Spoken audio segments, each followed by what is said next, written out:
Okay, good evening. My talk today is titled Ask Random Questions. And my first question is, why do cockroaches flip over when they die? The second favorite question that I've been asked is, Melody itni chocolatey kyun hai? And the third random question that I have been asked is, were Ross and Rachel on a break? For those of you who know what the question is all about. Today's talk is about how each of these three questions is linked to a tradition that has become very important to me as a teacher. And that tradition actually began way back when I was in the 5th or the 6th.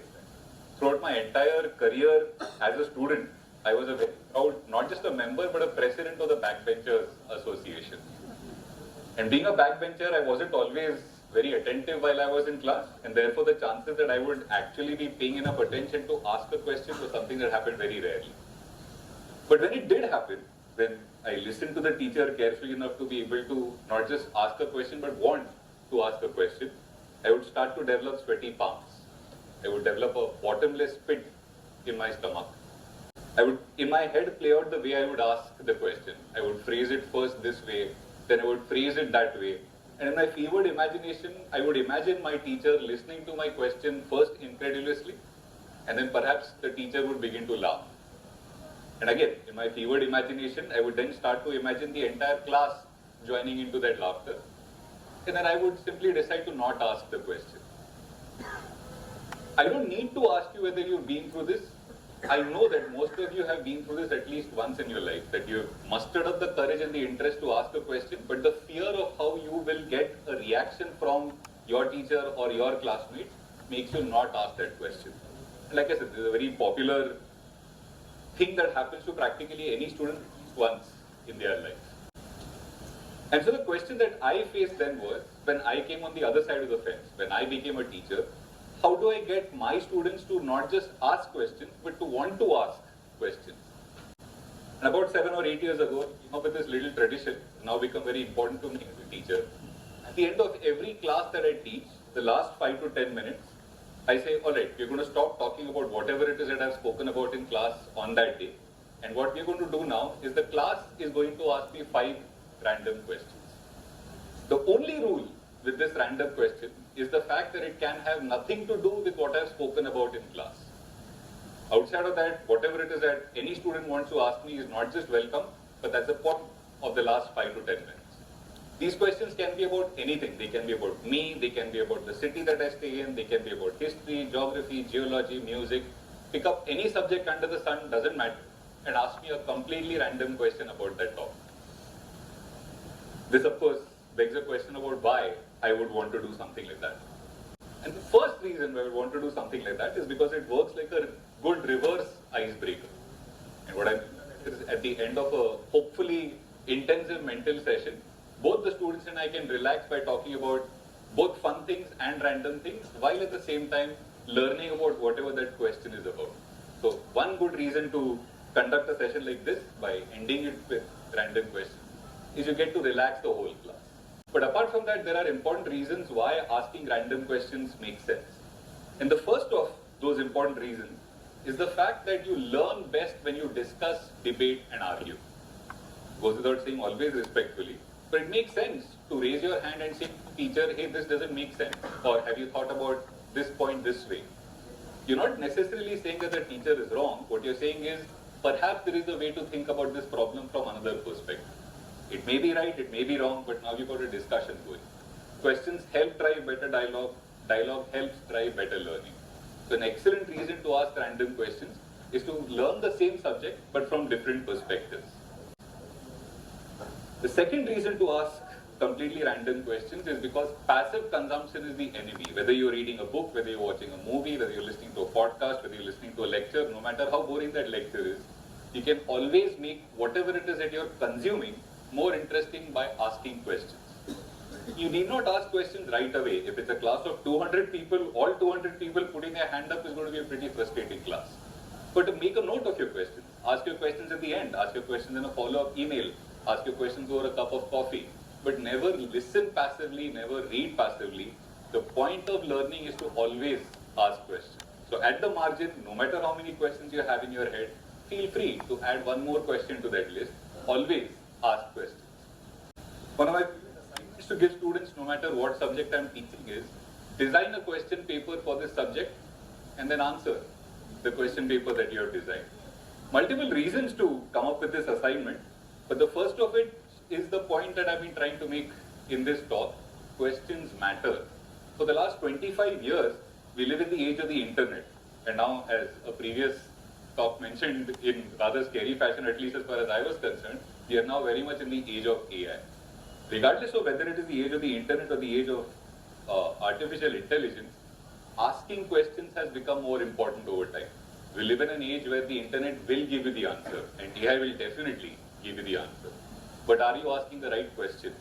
And anybody who has designed a question paper knows that answering a question paper is actually not that difficult. Coming up with a good question is surprisingly difficult. So if you want to test your mastery over a subject, try and see if you can come up with a question paper for an open book examination.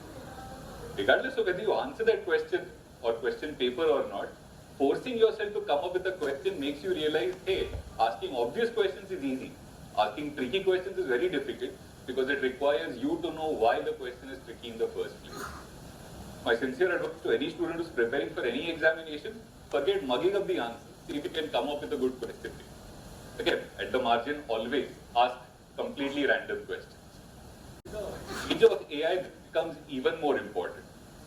Let's pick a simple example from, say for example, the world of monetary policy. Say you want to talk to ChatGPT and you want to ask what the monetary transmission mechanism is all about. Is this a good question? What is the monetary transmission mechanism?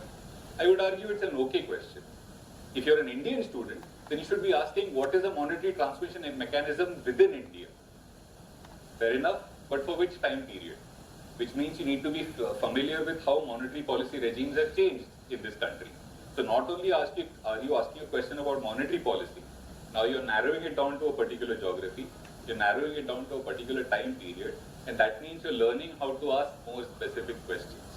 But in the age of AI, you are not going to be rewarded for knowing the answer. I don't know as much as ChatGPT does about economics. There isn't a single person in this hall right now who knows more than ChatGPT does about economics. What we do know and what we can get better at is asking ChatGPT the right questions so that we are able to elicit the response that we need for our line of work. But again, this depends on being able to ask excellent questions. So right, those are my reasons for saying asking better questions becomes more important over time. But that being said, what makes for a good question? I don't have all the answers, and I still learn from my students when they ask excellent random questions. But over the years, I've grown to understand some basic frameworks that you can use to get better at the art of asking completely random questions. And the first of this is coming up with good analogs. What do I mean by this? Say, for example, you're a student of economics and you learned a particular concept. Say, for example, you learned about indifference curves. All right. In terms of indifference curves, what is the closest mathematical concept? In terms of that mathematical concept, which just so happens to be convex curves, what other systems in what other subjects become more understandable? In other words, how do indifference curves help you understand something in, say, for example, related to biology? You may or may not be able to uncover that connection, but seek out analogies in different subjects. Not only does this help you to learn that subject better, turns out it helps you learn your own subject slightly better. So ask questions about analogies would be my first tip. My second tip would be to speak about counterfactuals. What if, say, for example, the Soviets won the space race? You could go out and direct an entire television series about this, if you like, which is already available. Or you could learn the art of asking better counterfactual questions. What would the world have looked like if, say, for example, India defeated China in 1962? What would have happened if, say, for example, Al Gore had not lost the 2000 US presidential election? Once you start to think about the world this way, how would it have looked different if this had happened instead of that? It forces you to think about what paths we did end up taking and what paths we could have taken instead. That serves for a much better, much richer understanding of the world. So along with analogies, ask great questions about counterfactuals. Be ruthless about asking why are we doing this way. More often than not, the answer that you'll get is because it genuinely is the best way to do something. But for a surprisingly large number of times, you'll often be met with a response that goes along the lines of, I didn't think of it that way. Inertia is a real problem, and we often end up doing things without thinking about it because that's how it's always been done. But question the status quo. Is there a better way to do it? And if there is a better way to do it, why aren't we talking about it? Often we realize that we're not talking about it because we simply have not thought to ask, why are we doing things this way? So always question the status quo, and that makes for a great random question. Why do cockroaches flip over when they die? I've spent 43 years on this planet, and I'm ashamed to say that until last summer, I hadn't thought of this question. I've killed my fair share of cockroaches. All of us have. All of us know that when you spray poison on them, they do flip over. But how many of us have thought to ask why? You'll find out eventually. I'm sure all of you are dying to find out by asking ChatGPT or Google, why is it that cockroaches flip over when they die? But the point of the word observe is, what else are we observing that we are not questioning? What else have we grown so used to because we see it every day in our lives that we have forgotten to ask, why does this happen this way? Don't lose the power of observation. Go out, observe everything that you see, and ask incessantly, why is the world the way it is? The best scientists seem to be very, very, very good at this. One way to, well, perhaps not be a brilliant scientist, but at least understand where they get their ideas from, is to learn to ask the same kinds of questions. And on a related note, my favorite tip for asking better random questions is to become a child again. I mean this in the nicest way possible. What I mean when I say this, but children don't have any shame. And what I mean by that is, if I explain something to an adult and the adult doesn't understand it, the adult might ask me to explain it once again. If somebody is explaining something to me, I will listen once, I might ask once again, but then I will feel ashamed at saying I haven't understood a second time around. But try and explain a concept to a child and the child will just smile and say, nah, I didn't get it. Explain once again. The child is ruthless enough to say to you, I don't think you understanding it, which is why you're not able to explain it. But you need that skill and that ability to say, I've not understood, it is your job to make me understand, go at it again. So if you want to ask truly random questions, stop being an adult, have the nicest regression possible, go back to your childhood and learn how to keep asking why until somebody says, because I say so. That will happen eventually. But a great way to ask random questions is, like I said, to be a child again. Which takes me back to my 3 favorite random questions. So the last 8 years, these are my 3 all-time favorite random questions. The first of which is, why do cockroaches flip over when they die? The second is, melody itni chocolatey kyun hai? The third of which is, were Ross and Rachel on a break? The first of it has something to do with the central nervous system of cockroaches, but I'll leave the answer to you. The second of which has a complete Twitter thread, including a chemical called soy lecithin. Don't take me to deeper waters in that, but that's why melody is as chocolatey as it is. But now we come to the third question. Were Ross and Rachel on a break? That's not the real question that students ask me when they ask me if Ross and Rachel on a break. What they're really asking me is, was Ross wrong? And here's my answer. Was Ross wrong? Technically speaking, I will say no, Ross wasn't wrong. But the question that I want to leave all of you with is being technically right the only thing that matters where love is concerned? Thank you very much.